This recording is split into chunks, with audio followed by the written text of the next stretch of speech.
Ah, yes, title, is Intel joking? Ha! Video calling app Zoom has exploded in popularity during the COVID pandemic, which is why it was especially concerning when two, not one but two, zero-day vulnerabilities were discovered in the macOS version. The flaws could give a local attacker, meaning one that has physical access to the system, root privileges, meaning they could access a device's microphone and camera. But Zoom's Windows app also has a vulnerability that could let hackers steal a user's credentials, and then there's also a flaw that could leak users' email addresses and photos to complete strangers. Zoom is apparently working on fixes, but it's just sad, you know? Like, if only there were some alternative to this instead of just this one app that no one's ever heard of until this year. It's so frustrating. Nobody uses Hangouts, Riley. Also, I know you're a figment of my imagination. Intel has apparently chosen April Fool's Day to officially unveil their 10th gen mobile processors. At the top end of the lineup, the Core i9-10980HK sports 8 cores and 16 threads. And I guess the leaks were true because the flagship part does indeed have a 5.3 gigahertz single core turbo boost. The 10980HK is also the only processor in the lineup which is unlocked, so you can try to ignite your pants on fire should you so desire, assuming you can afford one. Normally, a mobile gaming CPU announcement wouldn't be that big of a deal. There haven't been many changes for a while. But this news is coming just on the heels of AMD's 4th gen Ryzen mobile processors, and those are turning out to be pretty freaking awesome. So it's more important than ever that Intel's parts keep up. Can they do it? There's no one here. As I mentioned, it is April Fool's, the day that tech companies traditionally announce fake products in the spirit of making bad jokes, you know. But the number of pranks being pulled is significantly diminished this year. Microsoft did just file a patent for recording users' subconscious thoughts, though, as a way to mine cryptocurrency.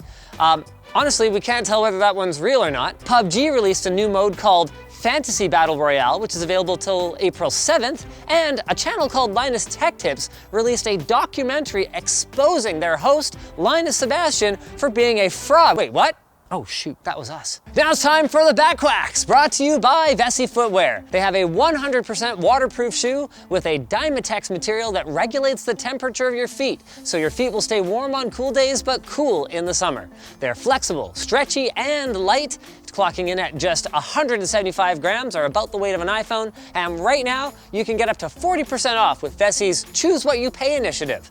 $80 gets you a pair of shoes, $95 gets you a pair, and Vessi will donate 80 masks to Canadian and US organizations in need, and getting a pair for $135 will send 110 masks along to organizations in need. So check them out today at vessifootwear.com/techlinked, and if you missed this offer, you can use offer code TECHLINKED for $25 off.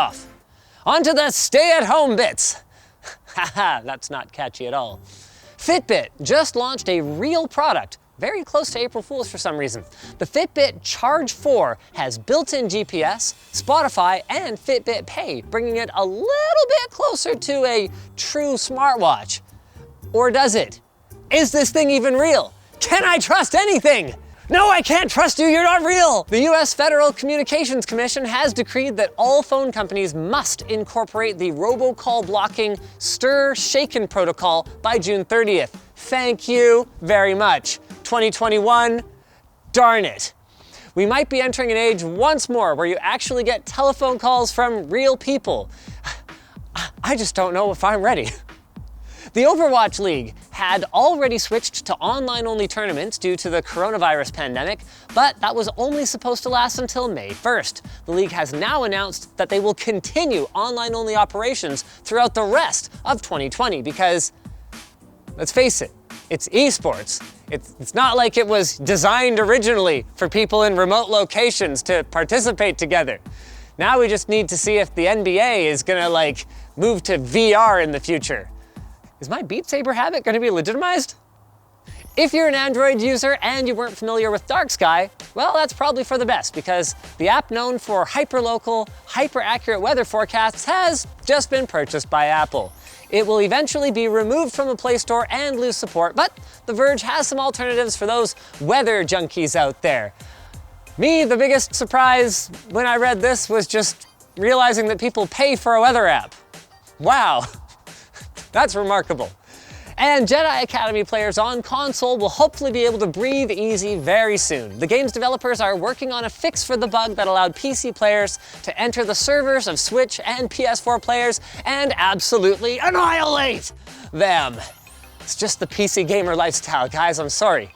We give no quarter, because giving quarters is for the arcade.